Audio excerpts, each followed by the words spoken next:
Hello students, I'm going to continue this lecture on basic maths, and today we are going to continue the last topic of basic maths, and that is integration. So integration जो है वो calculus का second topic है। तो calculus हमारे पास दो topic से मिलके बनता है। पहला है डिफरेंशिएशन एंड इंटीग्रेशन। तो लास्ट लेक्चर में मैंने डिफरेंशिएशन कंप्लीट कर दिया था, उसमें जितने भी तरह की प्रॉब्लम्स बन सकती थी वो हमने कवर कर ली थी। अब हम बात करेंगे इंटीग्रेशन की। तो इंटीग्रेशन को भी हम तीन फॉर्म में पढ़ने वाले हैं। पहले हम लोग पढ़ने वाले हैं बेसिक्स, जिसमें हम लोग अलजेब्रा वाला पार्ट पढ़ने वाले हैं, जिसमें फॉर्मूलाज इन्वॉल्व होंगे एंड सॉल्विंग इन्वॉल्व होगी। दूसरे वाले पार्ट में हम लोग करने वाले हैं ग्राफिकल सिग्निफिकेंस या ग्राफ सिग्निफिकेंस, और लास्ट में जो है हम लोग करने वाले हैं कुछ physical world problems. On integration तो मैं इसको दो लेक्चर देने वाला हूँ, आज का लेक्चर और एक और लेक्चर हमारे पास आएगा जिसमें हम इंटीग्रेशन को फुली कवर करेंगे। अब इंटीग्रेशन क्या होता है? इंटीग्रेशन हमारे पास डिफरेंशिएशन का इनवर्स कहा जाता है।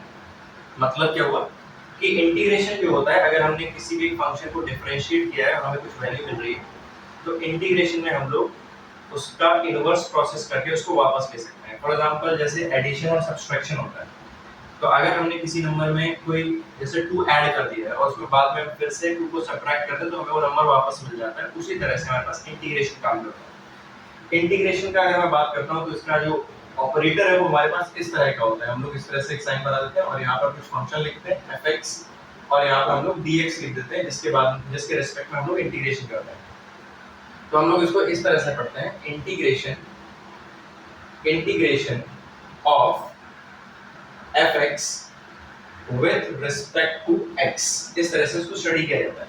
तो जिस तरह से डिफरेंशिएशन में हम लोग करते थे कि भाई किसी भी फंक्शन को x के रिस्पेक्ट में डिफरेंशिएट कर रहे हैं, इसका मतलब होता था कि हमारा वो फंक्शन x के फॉर्म में होना चाहिए और हम x के टर्म्स में x के पॉइंट ऑफ व्यू से ही उसको डिफरेंशिएट भी कर रहे हैं। वैसे हमारे पास इंटीग्रेशन भी होता है, उसमें हमारे पास फंक्शन होता है x के टर्म्स में और x के ही रिस्पेक्ट में हम लोग उसको इंटीग्रेट कर रहे होते हैं। तो हमारे पास ऑपरेटर ऐसा होता है। वही पर हमने डिफरेंशिएशन की बात की थी, तो डिफरेंशिएशन का ऑपरेटर हमारे पास इस तरह का हुआ करता था। इसको हम लोग कैसे पढ़ते थे?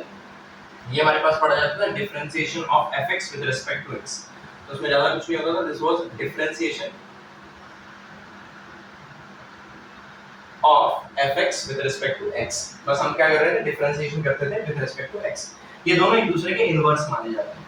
मतलब अगर मैं एक एग्जांपल के तौर पे बताना चाहूं तो जैसे मान लीजिए हमारे पास एक फंक्शन लिया है y x², राइट?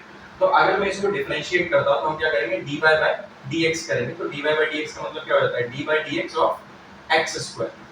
तो अगर मैं इसको x² को डिफरेंशिएट करता हूं तो हमें क्या मिलता है? यहाँ पर 2x मिल जाता है। तो हमने क्या किया कि ऑपरेटर लगाया इस y पे, जिसमें हमारे पास डिफरेंशिएशन होके 2x मिलता है। अब क्या होता है अगर इसी 2x को हम लोग इंटीग्रेट करें, यानी हम लोग इस तरह से लिख देते हैं, ये हमारे पास इंटीग्रेशन का ऑपरेटर है और यहाँ पर हम लोग क्या करेंगे? 2x and this is going to be dx। तो अगर अभी मैंने आपको फॉर्मूला बताया नहीं, लेकिन अगर हम सीधा इंटीग्रेशन का फॉर्मूला लगाएं तो यहाँ पर ये हमारे पास x² बन जाता है और प्लस c आ जाता है। वो क्या होता है? Will talk about that later on. But हमें वापस x² मिल जाता है जो हमने जिस फंक्शन से स्टार्ट किया था। तो basically differentiation and integration are inverse of each other. अगर आपने किसी को डिफरेंशिएट किया है तो इंटीग्रेट करके आपको फंक्शन वापस मिल सकता है, या फिर अगर आपने किसी को इंटीग्रेट किया है तो डिफरेंशिएट करके आपको वापस फंक्शन दोबारा से मिल सकता है। तो हम लोग क्या करने वाले हैं? इसी को थोड़ा सा डिटेल में पढ़ते हैं इंटीग्रेशन में। तो सबसे पहले हम लोग जो इंटीग्रेशन में देखने वाले हैं वो हमारे पास है फॉर्मूला, और उसका बिल्कुल एब्स्ट्रैक्ट फॉर्मेट।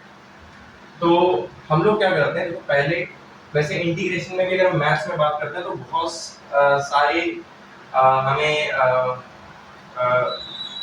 अलजेब्रा फॉलो करना पड़ता है, या फिर हमें बहुत बेसिक समझना पड़ता है, तब जाके हम इंटीग्रेशन को स्टार्ट करते हैं। Because integration is nothing but a summation for discrete numbers. Discrete numbers होते हैं, उनका हम समेशन करते हैं। वही अगर हमारे पास डिस्क्रीट नहीं कंटीन्यूअस सिस्टम में दिया है तो हमें इंटीग्रेशन करना पड़ता है। हमें सिर्फ फॉर्मूलास याद रखने हैं, उन फॉर्मूलास के बेसिस पे हमारा फिजिक्स का काम हो जाएगा। तो फॉर्मूलास कैसे कैसे आएंगे? जैसे मान लीजिए हमने पहला फॉर्मूला दिया, हमें कैसे करना होगा? जैसे मान लीजिए यहाँ पर ये सिंबल लगा है, यहाँ पर हमने बोला x की पावर n, यहाँ पर कोई फंक्शन रख दिया, यहाँ पर d की पावर x। तो ये हमारे पास क्या बन जाता है, इसको हम लिखते हैं x की power n plus 1 by n plus 1 plus c। ये c क्या होता है हम लोग इसके बारे में बात करेंगे, इसको कहते हैं कांस्टेंट ऑफ इंटीग्रेशन। अभी फॉर्मूला लिख लेते हैं, उसके बाद मैं इसके बारे में और डिटेल में बात करते हैं। सेकंड हमारे पास हो जाता है, जैसे मान लीजिए एक और हम निकाल लेते हैं, इनको सबको हमें याद करना। तो जैसे 1/x का हम बात करेंगे, तो यहाँ पर एक कंडीशन ये होती है कि आपका n -1 नहीं होना चाहिए। -1 होगा तो हमारे पास ये वाला सिचुएशन लगेगा, x की पावर -1 को 1/x लिखा जा सकता है। इसका अगर मैं इंटीग्रेशन करूं तो क्या बन जाएगा, ln of x plus c। उसके बाद हम नेक्स्ट की बात करते हैं, जैसे मान लीजिए यहाँ पर हमारे पास e की पावर x का कोई फंक्शन आ गया, इसका अगर मैं इंटीग्रेशन करूंगा तो ये क्या बन जाता है, e की पावर x plus c। वैसे ही अगर मैं बात करता हूँ नेक्स्ट फंक्शन a की पावर x का इंटीग्रेशन कर दिया है, तो इसका हमारे पास क्या बन जाएगा, a की power x upon ln of a plus c। ये ln है, ln मतलब क्या होता है, log base e of a। अच्छा, और भी फॉर्मूला हमारे पास होते हैं, जैसे कि मान लीजिए एक फॉर्मूला देख लेते हैं हम लोग। जैसे हमारे पास कुछ ट्रिग्नोमेट्रिक वाले फॉर्मूलास भी होते हैं। फॉर एग्जांपल हमने बोला sin x का इंटीग्रेशन करना है, तो sin x का इंटीग्रेशन क्या हो जाता है, सीधा minus of cos x plus c। हमको पता है भाई डिफरेंशिएशन ऑफ sin x क्या होता है, plus of cos x, but integration of sin x क्या होता है, माइनस ऑफ cos x। वहीं पर हम नेक्स्ट देख लेते हैं, इंटीग्रेशन ऑफ cos x हम लोग देख लेंगे dx, तो हमारे पास क्या हो जाएगा, sin x प्लस c। वैसे अगर हम बात करते हैं भाई, हमने बोला sec स्क्वायर x का इंटीग्रेशन क्या होगा, dx कर लेंगे तो हो जाएगा 10x प्लस c। वैसे ही हमने बोला भाई, हमने cosec स्क्वायर का इंटीग्रेशन देख लिया, तो क्या बन जाएगा, ये हमारे पास हो जाएगा minus cot x plus c। वहीं पर अगर हम बात करते हैं भाई, और भी हमारे पास फॉर्मूला बन सकते हैं, बट जैसे हमारे पास एक मैंने बोल दिया integration of sine of ax plus b अगर हो गया हमारे पास, तो इसका अगर मैं इंटीग्रेशन कर रहा हूँ तो हमारे पास वैसा ही रहेगा जैसा साइन का है वही, लेकिन x की जगह वो जो चीजें उसमें दी हैं वो रिप्लेस हो जाती हैं। तो cos of ax plus b हो जाएगा और यहाँ पर a से डिवाइड हो जाएगा। इसके बारे में हम डिटेल में बात करेंगे कि अगर हमें कोई भी एक पर्टिकुलर फंक्शन का इंटीग्रेशन पता है, तो उस फंक्शन में अगर हम लोग x को रिप्लेस कर देते हैं किसी कॉम्प्लेक्स वैल्यू से, x के ही किसी लीनियर फॉर्मेट से, तो हम लोग उस केस में इंटीग्रेशन का फॉर्मूला कैसे निकालेंगे, तो वो हम देखेंगे। तो यहाँ पर मोटे-मोटे कुछ इस तरह के हमारे पास इंटीग्रेशंस हैं जो हमें याद होने चाहिए। बाकी जितने भी इंटीग्रेशंस हैं उनकी वैल्यू निकाल सकते हैं और हम देखेंगे भाई कैसे निकाला जाता है। इसमें आप एक चीज नोटिस कीजिए कि अगर मैं राइट वाली साइड को डिफरेंशिएट करता हूं तो मुझे लेफ्ट वाला मिल जाएगा। जैसे इसको डिफरेंशिएट करते हैं, x की पावर n + 1 अपॉन n + 1, तो ये हो जाएगा n + 1 आगे आएगा, x की पावर n हो जाएगा, ये कट जाएगा, x की पावर n ये बच जाएगा। ln x का डिफरेंशिएशन 1/x होता है, आ गया। e की पावर x का डिफरेंशिएशन वो खुद ही होता है। a की पावर x का डिफरेंशिएशन e की पावर x ln a होता है, तो ln कट जाएगा, वही आ जाएगा। उसके बाद sin x का डिफरेंशिएशन होता है, सॉरी cos x का डिफरेंशिएशन होता है -sin x, तो आ जाएगा। sin x का होता है cos x, आ गया। tan x का sec स्क्वायर x, आ गया। cot x का minus cosec x, minus minus plus हो जाएगा, एंड देन इसका डिफरेंशिएशन हो जाएगा -sin ax + b * a, तो हमारा वही बन जाएगा। तो अगर मुझे चेक करना है कि भाई कोई भी फॉर्मूला गिवनली करेक्ट है कि नहीं है, तो उसका इंटीग्रेशन जो वैल्यू आई है उसको डिफरेंशिएट करके देखिए। अगर वो फंक्शन के बराबर आ रही है तो इसका मतलब उसमें इंटीग्रेशन वो हमने सही किया, अदरवाइज हमने गलत किया। तो हमें मोटे-मोटे ये सारे फॉर्मूला याद होने चाहिए। अगर हमें इतना पता है तो इसके बेसिस पे हम लोग क्या कर सकते हैं, पूरा का पूरा इंटीग्रेशन कर सकते हैं, ज्यादा हमें कोई दिक्कत होने वाली नहीं। तो अब हमें क्या करना है कि भाई यहाँ पर प्लस c का मतलब क्या है, इसको पहले समझ लेते हैं। देखो, जब हम इंटीग्रेशन को पढ़ने वाले हैं तो इंटीग्रेशन को हम लोग दो तरह से पढ़ते हैं, दो तरह के इंटीग्रेशन होते हैं। ऐसा डिफरेंशिएशन में नहीं होता था, बट इंटीग्रेशन में ऐसा जरूर होता है। तो अगर मैं बात करता हूँ भाई इंटीग्रेशन की,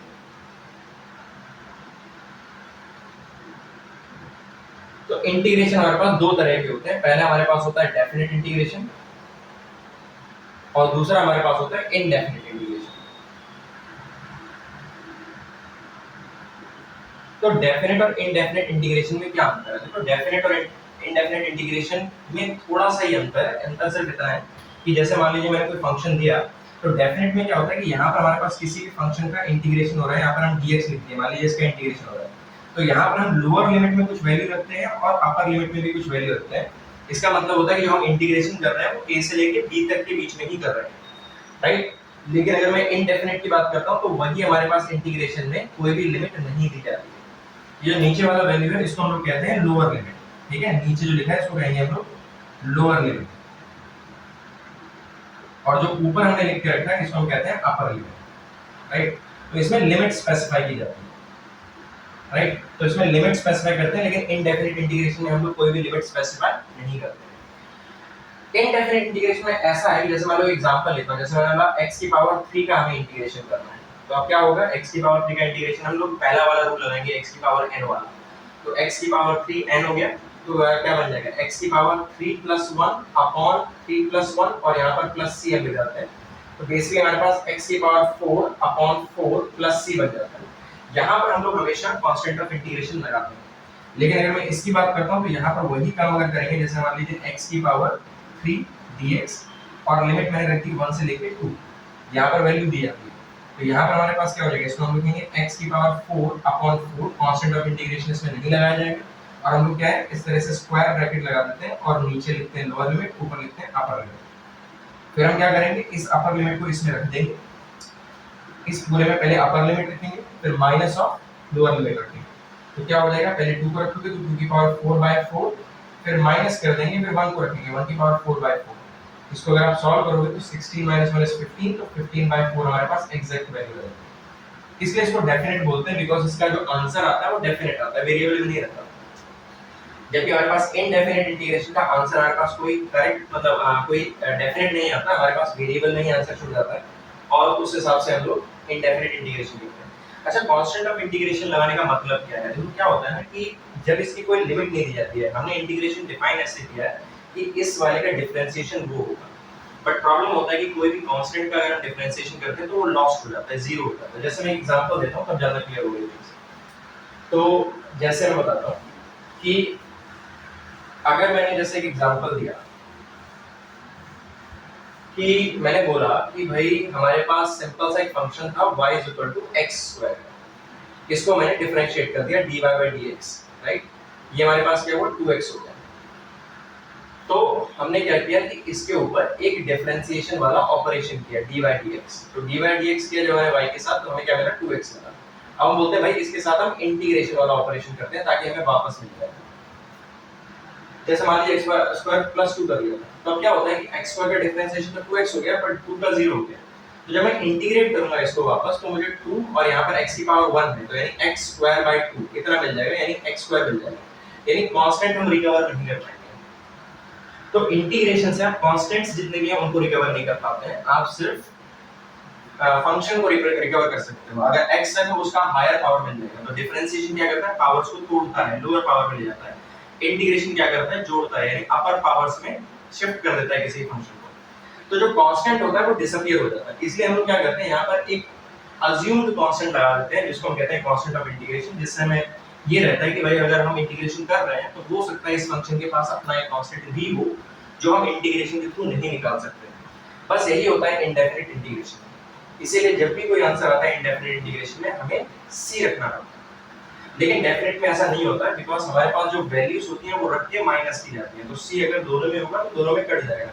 पहले आप अपर लिमिट रखोगे तो प्लस सी होगा, माइनस लोअर लिमिट रखोगे उसमें एक प्लस सी होगा, सी कट जाएगा। तो इनडेफिनिट इंटीग्रेशन में हमें सी का बहुत ध्यान रखना पड़ता है, लेकिन डेफिनेट इंटीग्रेशन में हमें सी के ऊपर इतना ज्यादा ध्यान देने की जरूरत नहीं पड़ती। तो बस ये हमारे पास बेसिक्स था इंटीग्रेशन। तो अब हमें फार्मूला वाले लेवल में आए, सिंपल जो हमें मैथमेटिक्स पॉइंट ऑफ व्यू से जो एब्स्ट्रैक्ट लेवल ऑफ इंटीग्रेशन है उसमें हमें क्या जानना है, उसमें हमें इंटीग्रेशन के क्वेश्चन सॉल्व करने आने चाहिए, जिसमें हमारे पास सब्स्टिट्यूशन मेथड काफी ज्यादा कॉमन है एज फार एज फिजिक्स है। तो हमें सब्स्टिट्यूशन मेथड जो है इंटीग्रेशन में आना चाहिए। हालांकि और भी मेथड्स होते हैं, बट हम लोग सिर्फ सब्स्टिट्यूशन मेथड को मास्टरी करने की कोशिश करते हैं। तो देखो यहाँ पर सिंपल, जैसे उससे पहले मैं यहाँ पर एडिशन और सब्सट्रैक्शन रूल की बात कर देता हूँ। जैसे एक सिंपल एक दो एग्जांपल करते हैं तो हमें समझ आ जाएगा क्या होता है। देखो, तो इसमें हमारे पास क्या होता है कि एक एग्जांपल दिया मैंने कि एक एग्जांपल हमारे पास ऐसा है, जैसे मान लो y = x² + 3 दे दिया, राइट। तो अगर मैं इसका इंटीग्रेशन करने को बोलता हूँ तो देखो डिफरेंशिएशन करने को बोलो तो कोई दिक्कत ही नहीं है, dy/dx करोगे कितना हो जाएगा, 2x + 0 जो भी। इसी चीज का इंटीग्रेशन करना है तो क्या करेंगे भाई, इंटीग्रेशन ऑफ यहाँ x² + 3 * dx। तो जिस तरह से डिफरेंशिएशन में हमारे पास ये अलग अलग हो जाता था, वैसे इसमें भी अलग हो जाएगा। क्या हो जाएगा, integration of x² dx plus integration of 3 dx। अब क्या होगा, कांस्टेंट बाहर आ जाता है, जैसे आपका डिफरेंशिएशन में बाहर आ जाता था वैसे ही इसमें भी कांस्टेंट बाहर आ जाएगा। तो क्या बनेगा यहाँ पर x क्यूब, ये x की पावर n वाला फॉर्मूला लग रहा है, तो x क्यूब अपॉन 3 प्लस क्या बन जाएगा, 3 बाहर आ जाएगा, यहाँ पर क्या बन जाएगा, इंटीग्रेशन ऑफ dx। अब इंटीग्रेशन ऑफ dx जो होता है उसको आप ऐसे लिख सकते हो, जैसे यहाँ पर x क्यूब बाय 3 तो हमारे पास आ गया है, राइट, प्लस 3 और यहाँ पर आप लिख सकते हो x की पावर 0 dx। x की पावर 0 में वही x की पावर n वाला फॉर्मूला लगा दो, तो 0 + 1 अपॉन 0 + 1 यानी क्या हो जाएगा, x cube by 3 plus 3x और यहाँ पर आप प्लस c लगा दीजिए। तो जब आपके मल्टीपल फंक्शंस होते हैं तो आपको सिर्फ एक ही कांस्टेंट ऑफ इंटीग्रेशन लिखने की जरूरत है, आप सभी के लिए अलग-अलग कांस्टेंट ऑफ इंटीग्रेशन लिखने नहीं बैठेंगे, क्योंकि जितने भी कांस्टेंट ऑफ इंटीग्रेशन आप लगाएंगे वो सारे के सारे ऐड होकर एक सिंगल कांस्टेंट बन जाएंगे, तो आप आराम से हटा सकते हो उसको। तो अगर मैं इसमें एडिशन और सब्सट्रैक्शन रूल की बात करता हूं, एडिशन स्लैश सब्सट्रैक्शन रूल,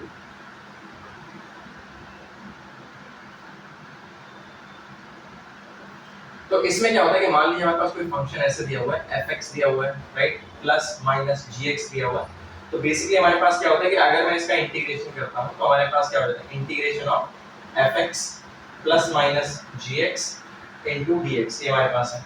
तो अगर मैं इसकी बात करूं तो इंटीग्रेशन ऑफ fx प्लस, मतलब ये dx इधर आ जाएगा, तो fx dx plus minus integration of gx dx। तो इस तरह से हमारे पास जो है, हमारे पास इंटीग्रेशन हो जाता है, हम फंक्शन को अलग कर सकते हैं। सिर्फ दो ही फंक्शन की बात नहीं है, मल्टीपल फंक्शंस के लिए भी हम ऐसा कर सकते हैं। तो मैंने एक एग्जांपल तो दिया, सो लेट्स कंटिन्यू। तो हमने क्या बोला कि भाई यहाँ पर हमारे पास एडिशन रूल हमने थोड़ा सा देख लिया था कि भाई एडिशन रूल हमारे पास क्या होता है। तो एडिशन रूल के ऊपर हम कुछ क्वेश्चंस कर लेते हैं। जैसे एग्जांपल दे दिया मैंने कि मान लीजिए i = कितना, integration of x square plus e की power x plus 1/x into dx, इसका इंटीग्रेशन करना है। तो हम लोग क्या करने वाले हैं, सिंपल हम क्या करेंगे, सबका इंटीग्रेशन इंडिविजुअली हो जाएगा, x² dx प्लस e की power x dx plus 1/x dx, ये हमारे पास है। तो हमारे पास कितना हो जाएगा इसका, हम थोड़ा देख सकते हैं। तो x स्क्वायर का हमारे पास हो जाएगा x³ 3 प्लस e की power x plus ln of x plus c। तो इस तरह से हम सभी की वैल्यू लिख देंगे। उसके बाद हम चाहें तो बाद में अपना एक c कांस्टेंट ऑफ इंटीग्रेशन सभी फंक्शंस के लिए एक लिख सकते हैं। मैं बार-बार सभी फंक्शंस के लिए कांस्टेंट ऑफ इंटीग्रेशन अलग-अलग से लिखने की जरूरत नहीं, राइट। चलो वैसे ही हम एक क्वेश्चन और कर लेते हैं एडिशन और सब्सट्रैक्शन रूल पे। तो हमारे पास जैसे मान लीजिए क्या हो जाएगा, इंटीग्रेशन ऑफ कितना, साइन ऑफ 2x + 3, फिर हमारे पास क्या हो जाएगा, प्लस e की पावर x और प्लस 2 की पावर x, और यहाँ पर हम लोग करेंगे इंटीग्रेशन dx का। इसको इंडिविजुअली इंटीग्रेट कर सकते हैं हम लोग। कैसा हो जाएगा हमारे पास, साइन का हमारे पास माइनस ऑफ cos 2x + 3 और नीचे हमारे पास 2 से डिवाइड हो जाएगा, और यहाँ हो जाएगा e की पावर x और यहाँ पर हो जाएगा 2 की पावर x अपॉन ln 2, और यहाँ पर हम चाहें तो कांस्टेंट ऑफ इंटीग्रेशन लगा सकते हैं। यहाँ पर हम प्लस और माइनस कुछ भी कर सकते हैं, इसके बेसिस पे हमारा ये आंसर आ जाता है। तो हमारे पास एडिशन सब्सट्रैक्शन रूल जैसे ही रूल होते हैं, बाकी हमारे पास कोई मल्टीप्लिकेशन रूल नहीं होता है। हालांकि एक रूल होता है मैथ्स में, लेकिन हम लोग उसके बारे में फिजिक्स में हमें ज्यादा यूज नहीं करना। एक क्वेश्चन मैं एंड में करा दूंगा उसके ऊपर। तो हमें इंटीग्रेशन में क्या जानना है, इंटीग्रेशन में हमें सब्स्टिट्यूशन रूल जानना है। अगर हम फिजिक्स में बात करें तो हमारे पास सब्स्टिट्यूशन रूल जो होता है वो ज्यादा इंपॉर्टेंट हो जाता है इसको करने के लिए। तो सब्स्टिट्यूशन रूल जो हमारे पास होता है उसमें हमें ये सीखना पड़ता है कि अगर कोई गिवन फंक्शन है जिसका हमें इंटीग्रेशन करने को बोला जाता है, तो क्या हमें कुछ पैटर्न दिख रहा है उसमें, और अगर हमें कोई पैटर्न दिख रहा है तो हम क्या पैटर्न उस पैटर्न का यूज किस तरह से कर सकते हैं क्वेश्चंस को सॉल्व करने के लिए। फॉर एग्जांपल जनरली हमें फ्रीक्वेंटली जो सब्स्टिट्यूशन मेथड दिखता है वो डिवीजन वाला दिखता है। जैसे मान लीजिए अगर हमें बोला है कि gx ऊपर कोई फंक्शन दिया हुआ है dx और नीचे हमें दिया हुआ है fx, इस तरह का। या फिर दूसरा हमारा एक और वैरायटी होता है सब्स्टिट्यूशन में जिसमें क्या होता है fx होता है और यहाँ पर gx उससे मल्टीप्लाई हो रहा होता है dx, इस तरह से। तो हम लोग क्या करते हैं कि हम लोग यहाँ पर सब्स्टिट्यूशन करने की कोशिश करते हैं। तो हम लोग क्या करते हैं, जैसे z है, z को हम लोग क्या करेंगे fx रखने की कोशिश करेंगे। तो अब हम क्या करते हैं, इसको डिफरेंशिएट अगर मैं करता हूँ तो इसमें बेसिकली हमारे पास क्या होता है, ये जो हमारा सब्स्टिट्यूशन रूल है वो तभी काम करेगा जब नीचे वाले का डिफरेंशिएशन ऊपर वाला हो, और इस केस में भी इसका डिफरेंशिएशन ये वाला हो। दो फंक्शन है उनमें से एक डिफरेंशिएशन होना चाहिए दूसरे फंक्शन का। मल्टीप्लाई हो रहा है तो कोई भी एक दूसरे का डिफरेंशिएशन हो फर्क नहीं पड़ता, अगर डिवाइड हो रहा है तो न्यूमरेटर में होना चाहिए वो डिफरेंशिएटेड फंक्शन। तो बेसिकली हमारे पास क्या है कि इस केस में जरूरी ये है कि जो आपका gx होना चाहिए वो हमारे पास d/dx ऑफ fx होना चाहिए। तो ये हमारे पास है। तो हम लोग कैसे सॉल्व करते हैं भाई, दोनों केस में ऐसा ही है, दोनों में यही केस की रिक्वायरमेंट है। तो हम लोग क्या करते हैं कि देखो दोनों ही केस में z को fx रख देते हैं और हम लोग क्या करते हैं dz/dx करने की कोशिश करते हैं। तो dz/dx अगर मैं करूंगा तो यहाँ पर क्या हो जाता है d/dx ऑफ fx हो जाता है। तो हम लोग इसको ऐसे लिखते हैं। तो ये हमारे पास क्या है, ये gx के बराबर है। तो हम लोग क्या करते हैं यहाँ पर gx हो जाएगा और हमारे पास dz जो हमारे पास होता है that is equal to nothing but gx into dx, ये हमारे पास हो जाता है। तो हम लोग क्या करने वाले हैं, इसको यहाँ सब्स्टिट्यूट कर देते हैं दोनों के केस में। तो हमारे पास क्या हो जाएगा, ऊपर वाला हमारे पास क्या बन जाता है dz और ये हो जाता है अपॉन z, ये बन जाता है हमारे पास ln of z plus c। तो z को हम लोग लिख देते हैं जो हमारे पास है, तो ln ऑफ fx हो जाएगा प्लस c हमारे पास हो जाता है। इसमें क्या हो जाता है I will be equal to integration of z dz। तो हमारे पास z square by 2 plus c हो जाता है और हम लोग क्या करते हैं z को सब्स्टिट्यूट कर सकते हैं बाद में। तो z हमारे पास क्या है fx है, तो हमारे पास क्या हो जाता है 1/2 f of x का होल स्क्वायर प्लस c।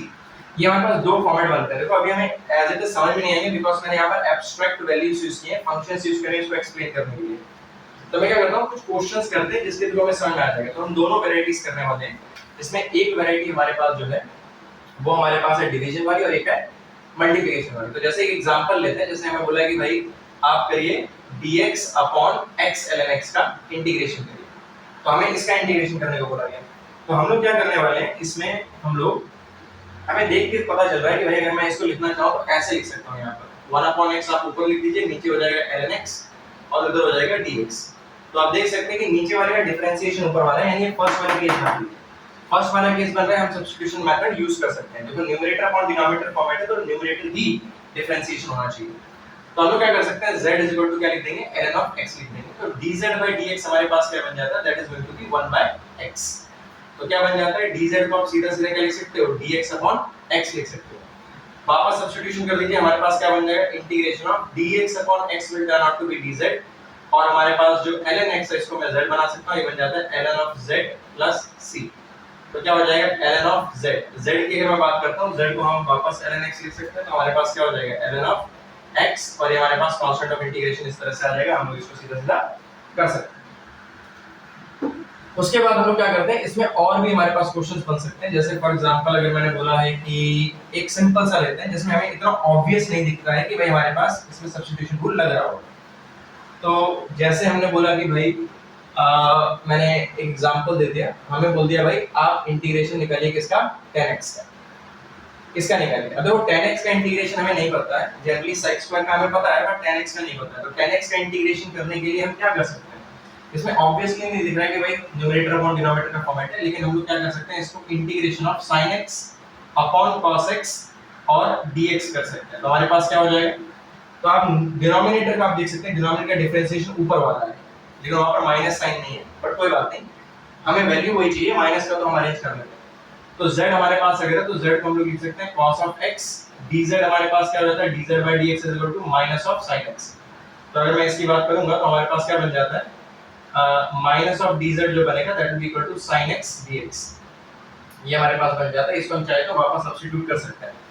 तो हमारे पास क्या हो जाएगा इंटीग्रेशन, तो ये हमारे पास हो जाएगा माइनस ऑफ dz और होल डिवाइड बाय z। तो ये हमारे पास बेसिकली बन जाता है minus of ln z plus c। तो z को आप वापस रख दीजिए, तो z हमारे पास क्या हो जाता है cos ऑफ x। इस तरह से हम लोग इसको लिख सकते हैं minus of ln of cos of x plus c। Substitution method in division format हम लोग कर रहे हैं। इसको माइनस को अंदर ले लोगे तो हमारे पास क्या बन जाता है ln ऑफ sec x हमारे पास आ जाता है और ये हमारे पास हो जाता है plus c। Constant of integration तो हमें लगाना ही पड़ेगा, ठीक है, क्योंकि हम इंडेफिनिट इंटीग्रेशन से डील कर रहे हैं, तो कांस्टेंट ऑफ इंटीग्रेशन हमें लगाना ही पड़ेगा। चलो एक केस और ले लेते हैं इसके जैसा। जैसे हमारे पास एक सिंपल सा क्वेश्चन दिया है कि हमने i is equal to integration of cot of x dx दिया हुआ है। अब इसको कैसे करना है भाई, इसमें भी देख के सीधा सीधा नहीं पता चल रहा है कि भाई हमारे पास न्यूमरेटर अपॉन डिनोमिनेटर फॉर्मेट है। तो क्या करेंगे, cos ऑफ x dx हो जाएगा अपॉन हमारे पास क्या हो जाएगा sin ऑफ x हो जाएगा। तो ऐसे केस में हम लोग क्या करते हैं कि भाई इसमें भी आप देख सकते हैं डिनोमिनेटर का डिफरेंशिएशन हमारे पास न्यूमरेटर है। तो ऐसे केस में हम लोग क्या करने वाले हैं, वही करेंगे, z को हम लोग क्या करेंगे sin x सब्स्टिट्यूट कर देंगे and then we have dz upon dx is equal to what, cos x। तो अगर मैं इसको देखता हूं तो dz is equal to cos x dx।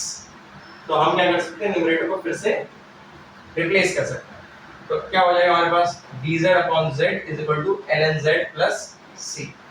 तो कितना हो जाता है ln ऑफ कितना sin x प्लस c कर देंगे। तो इस तरह से हमारे पास इसका भी हम लोग निकाल सकते हैं integration on the basis of numerator upon denominator का सब्स्टिट्यूशन फॉर्मेट। अच्छा यहाँ पर ऐसे भी कुछ क्वेश्चंस आते हैं जिसमें हमें इतना ऑब्वियस नहीं होता है, इसमें एटलीस्ट हमने अगर इसको खोल दिया है तो हमें इसमें न्यूमरेटर अपॉन डिनोमिनेटर फॉर्मेट दिख जाता है।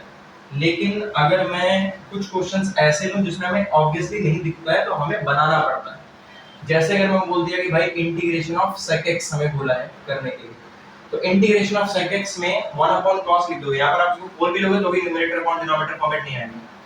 तो ऐसे में क्या करते हैं हम लोग इसको कन्वर्ट करते हैं। कैसे करते हैं, मैं क्या करता हूँ भाई sec x को किसी एक पर्टिकुलर चीज से मल्टीप्लाई डिवाइड कर देता है।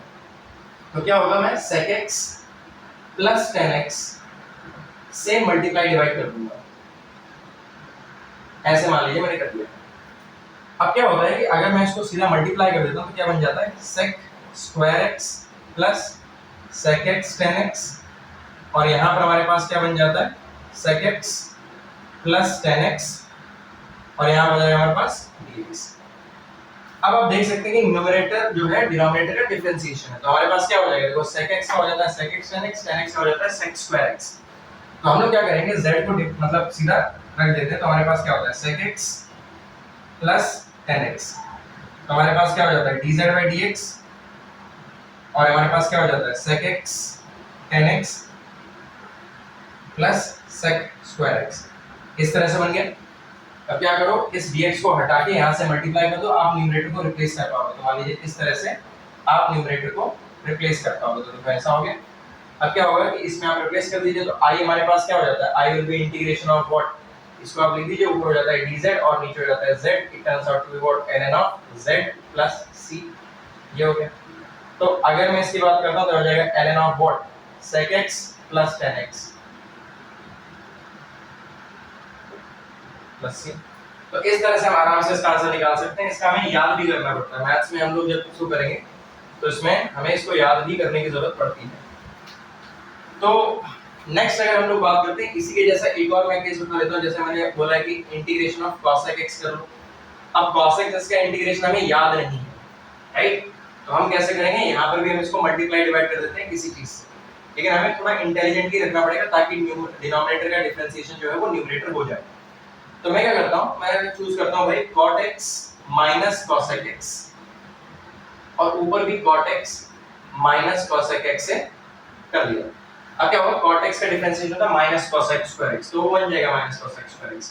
cos x का होता है minus cosec x minus cosec x cot x, जो भी प्लस हो जाएगा तो ऊपर है प्लस का cosec x cot x। तो आप चाहो तो इसको ऐसे लिख सकते हो minus of cosec square x plus cosec x cot x और होल डिवाइड बाय कितना cot x minus cosec x, ये हो जाएगा कितना dx। तो आप देख सकते हैं नीचे हमारे पास जो z है cot x minus cosec x, उसको मैं क्या करता हूँ dz by dx कर देते हैं। तो हमारे पास क्या हो जाएगा, that will be equal to what, this will be minus of cosec square x और plus cosec x cot x, और इसमें आप क्या कर दिए, यहाँ से आप dx को नीचे उसको ऊपर ले जाके उसको मल्टीप्लाई कर दीजिए। यहाँ पर हो जाएगा हमारे पास dx, इस तरह से मल्टीप्लाई कर दें, बस हो जाएगा। तो आइए हमारे पास क्या होता है इंटीग्रेशन, ऊपर हमारे पास क्या है, this is dz upon z and this will be equal to ln z plus c। तो हमारे पास क्या होता है, z को यहाँ रख दीजिए तो कितना आ जाता है ln ऑफ कितना, this is cot x minus cosec x, तो cot x minus cosec x plus c। तो इस तरह से हम लोग इसका इंटीग्रेशन भी निकाल सकते हैं। तो इस टाइप के हमारे पास केसेस बनते हैं जिसमें हमारे पास ऑब्वियस नहीं होता है भाई न्यूमरेटर अपॉन डिनोमिनेटर का सब्स्टिट्यूशन फॉर्मेट लगेगा, लेकिन फिर भी अगर हम एक स्पेसिफिक सही न्यूमरेटर और डिनोमिनेटर से मल्टीप्लाई डिवाइड कर दें तो हमारे पास आंसर आ जाता है। तो ये हमारे पास आते हैं सब्स्टिट्यूशन वाले केसेस जिसमें हमारे पास न्यूमरेटर अपॉन डिनोमिनेटर इन्वॉल्व होता है। और भी काफी केस बन सकते हैं। आपको बस ये देखना है कि भाई डिनोमिनेटर का डिफरेंशिएशन न्यूमरेटर के बराबर होना चाहिए। अगर ऐसा होता है तो आप न्यूमेरिकली, अगर ऐसा होता है मतलब प्लस माइनस का उतना फर्क नहीं पड़ता, लेकिन अगर आप ऐसा कर सकते हैं तो आपको ज्यादा कोई दिक्कत होने वाली नहीं, आप आराम से ऐसे वाले क्वेश्चंस कर पाएंगे। ओके, तो हम लोग क्या करते हैं सेकंड वाले केस पे आते हैं। फॉर एग्जांपल मैंने बोल दिया integration of ln x upon x into dx। मान लीजिए ये वाला फॉर्मेट मैंने बोल दिया, तो ln x upon x into dx। अब क्या होता है कि इसमें हमारे पास अगर मैं चाहूं तो उसको मैं ऐसे लिख सकता हूं, integration of ln x whole multiplied by 1 by x और ये हो जाता है dx।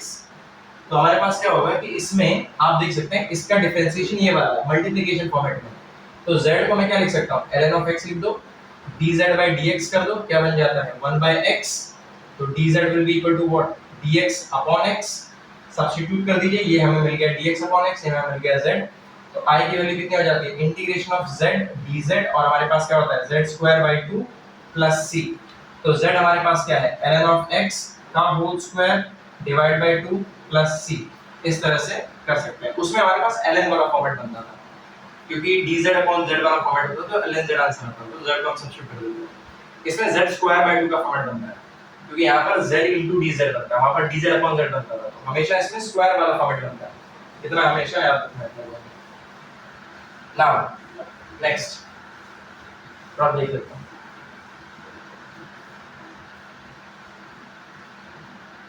नेक्स्ट हमारे पास एक और चीज लेते हैं। फॉर एग्जांपल मैंने बोला कि भाई sin x cos x कर लो, तो sin x cos x हमारे पास बहुत सिंपल है।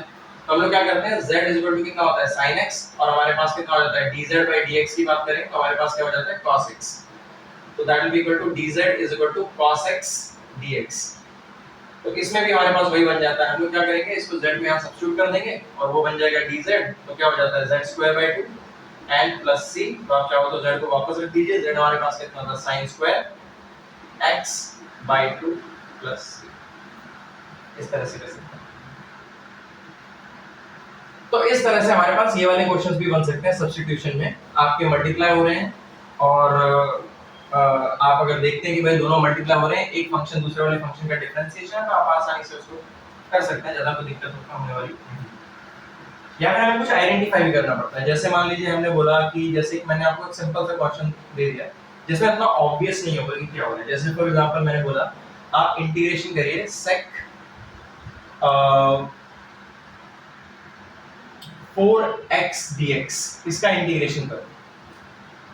अब ऑन फेस वैल्यू ऐसा लगता है कि हम इसको नहीं कर सकते।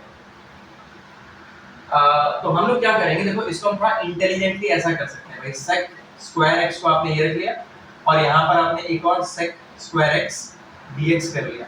ये अभी देखो कोई भी फॉर्मेट नहीं है, मल्टीप्लिकेशन और डिवीजन दोनों हमने फॉर्मेट किए थे, वो वाला फॉर्मेट नहीं है। आपको रैंडम कुछ भी दिया हुआ और हम लोग सब्स्टिट्यूशन करना चाहते हैं, ये दोनों में के किसी भी रूल में नहीं आता। तो हमें कभी-कभी कोई क्वेश्चन दिखता है इंटीग्रेशन करने वाला जो स्ट्रेट फॉरवर्ड आंसर वाला नहीं है, तो हमें एक बार सब्स्टिट्यूशन के पॉइंट ऑफ व्यू से सोच लेना चाहिए कि क्या हम अगर कुछ फंक्शन को सब्स्टिट्यूट कर दें तो क्या ये सॉल्वेबल बन जाएगा। तो वही मैं कहता हूं, भाई मैंने इसको अगर ऐसे कर दिया तो हमें पता है भाई sec स्क्वायर थीटा को क्या कर सकते हैं 1 + tan स्क्वायर x कर सकते हैं, और यहाँ पर कितना हो जाएगा sec स्क्वायर x dx। तो अगर मैं यहाँ पर tan x को z सब्स्टिट्यूट कर देता हूँ तो मेरा काफी काम हो जाएगा। देखो tan x, तो अगर मैं बात करता हूँ dz dx हमारे पास क्या बनता है, ये बन जाता है sec स्क्वायर x। मल्टीप्लाई कर दीजिए दोनों तरफ तो हमारे पास क्या हो जाता है dx हो जाता है। तो अब देखिए उसको ऊपर कैसे करना है। ये हमारे पास क्या बन जाता है 1 + z स्क्वायर और ये हमारे पास हो जाता है dz। इसको हमने रख दिया तो इंटीग्रेशन क्या हो जाता है dz plus integration of z square dz। इसको कैसे करोगे भाई, यहाँ पर इसको आप मान सकते हो z की पावर 0 dz प्लस ये हमारे पास होता है z³ / 3 + c। ऐसे बन जाता है। क्लियर? तो इस तरह से हमारे पास बन जाता है और हमें ऐसा कुछ रूल दिखता है। तो अगर मैं इसको करता हूं तो हमारे पास z की पावर 0 है, तो हम लोग क्या करेंगे x की पावर n में x की पावर n+1/n+1 होता है, तो क्या हो जाएगा z की पावर 0, तो z की पावर 0 + 1/0 + 1 और ये हो जाता है प्लस z³ / 3 + c। तो ये क्या हो जाता है z + z³ / 3 + c। तो z हमारे पास क्या tan x, बाद में आप रख दीजिए कितना हो जाता है tan x + tan³ x/3 + c। तो इस तरह से हम ये वाले क्वेश्चन भी कर सकते हैं जो कंप्लीटली न्यूमरेटर अपॉन डिनोमिनेटर वाले फॉर्मेट में फॉल नहीं करते हैं, लेकिन फिर भी आप सब्स्टिट्यूशन मेथड का यूज करके ऐसे क्वेश्चन का आंसर निकाल सकते हो। तो अगर हमें फिजिक्स में जरूरत पड़ेगी तो ज्यादातर हमें सब्स्टिट्यूशन मेथड वाले क्वेश्चंस की जरूरत पड़ेगी। ऐसे तो इनका बहुत ज्यादा मतलब सब्स्टिट्यूशन में भी काफी तरह के सब्स्टिट्यूशन होते हैं, पॉलिनोमियल सब्स्टिट्यूशन होता है, ट्रिग्नोमेट्रिक सब्स्टिट्यूशन होता है। हमें इतना ज़्यादा डिटेल में नहीं जाना, लेकिन हमें थोड़ा बहुत अगर आइडिया हो जाए कि भाई सब्स्टिट्यूशन किस तरह से काम करता है, तो हमारा इंटीग्रेशन आसानी से हमें समझ में आ जाएगा। तो हमें basic level of substitution method ही आना चाहिए। तो इसके बाद मैं क्या करता हूँ कि अब एक लास्ट में एक फॉर्मूला और बता देता हूँ, उसके बाद हम इसको रैप अप करते हैं। हमारा फर्स्ट जो पार्ट है इंटीग्रेशन का, इसके साथ ही खत्म हो जाता है। तो मैंने बोला भाई हमारे पास जैसे मल्टीप्लिकेशन या डिवीजन रूल नहीं होता है इंटीग्रेशन में सच, बट हमारे पास इस तरह का रूल जरूर लगता है कि हमारे पास जैसे मान लीजिए हम इंटीग्रेशन कर रहे हैं दो फंक्शंस का u v into dx, तो इसमें से किसी को भी फर्स्ट मान लो, किसी को भी सेकंड मान लो, फंक्शन को आपके ऊपर है, जिसको भी चाहो उसको मान सकते हो। तो हमने क्या बोला भाई फर्स्ट को मान लिया, तो आप फर्स्ट को एज इट इज छोड़ देते हो, आप इंटीग्रेशन करते हो दूसरे वाले का, माइनस आप बड़ा इंटीग्रेशन करोगे, अंदर क्या होगा आप पहले वाले को डिफरेंशिएट करोगे du by dx, देन आप इसको इंटीग्रेट कर दोगे एंड देन बड़े वाले को इंटीग्रेट करोगे। तो ये हमारे पास सिनेरियो चल रहा है, ये हमें याद करना पड़ता है, थोड़ा कॉम्प्लेक्स होता है, फिजिक्स में हमें उसकी जरूरत नहीं पड़ती, लेकिन एक दो एग्जांपल देके मैं बता सकता हूँ कि इसका यूज कैसे किया जाता है। तो जैसे मैंने बोला कि भाई अगर हमें किसी ने बोल दिया है क्या बताइए इंटीग्रेशन ऑफ ln x कितना होगा dx, अब क्या होता है कि ln x dx का इंटीग्रेशन हम किसी और तरीके से नहीं निकाल पाते हैं, तो हम क्या करते हैं इसमें हम ये वाला यूज करने की कोशिश करते हैं रूल। तो हम लोग क्या कर देते हैं भाई यहाँ पर हम लोग ln x मान लेते हैं फर्स्ट फंक्शन और मल्टीप्लाइड बाय 1 को मान लेते हैं सेकंड फंक्शन, और ये हमारे पास dx हो जाता है। तो क्या होगा फर्स्ट फंक्शन को हम एज इट इज छोड़ देंगे, क्या हो जाएगा ln x राइट, और दूसरा यानी 1 का इंटीग्रेशन होगा 1 into dx माइनस ये ln x का डिफरेंशिएशन करेंगे 1 by x बनेगा, वहां पर 1 का इंटीग्रेशन होगा 1 into dx, और फिर बाद में हमारे पास फुल इंटीग्रेशन फिर से होगा। तो 1 यहाँ पर मैं क्या बोला x के बाद 0 लिख लो, तो x के बाद 0 मतलब x के बाद 1/1 यानी x यहाँ पर बन जाता है x ln x माइनस ये हो जाएगा x x कट जाएगा, और यहाँ पर फाइनल आंसर क्या बनेगा इस तरह से। तो यहाँ पर पहले हमें इसका इंटीग्रेशन करना पड़ेगा, इसका डिफरेंशिएशन करना पड़ेगा, जो प्रोडक्ट बनेगा उसका फिर से इंटीग्रेशन करना पड़ेगा। इस तरह से हम ये वाले क्वेश्चंस कर सकते हैं। तो इस टाइप के क्वेश्चन बनते हैं, हालांकि हमें इसकी ज्यादा जरूरत पड़ती नहीं है, हमें एटलीस्ट फिजिक्स के पॉइंट ऑफ व्यू से इसको ज्यादा देखना या जानने की जरूरत नहीं है, मैथ्स में इसकी जरूरत पड़ती है। हमारे पास दो और टॉपिक्स बच जाते हैं within integration. First is the graphical significance of integration and the last one is physical world problems of integration. तो ये मैं नेक्स्ट लेक्चर में कवर अप करा दूंगा। आज के लिए इतना रखते हैं, stay tuned for next lecture and please subscribe to my channel and like to this video. Thank you.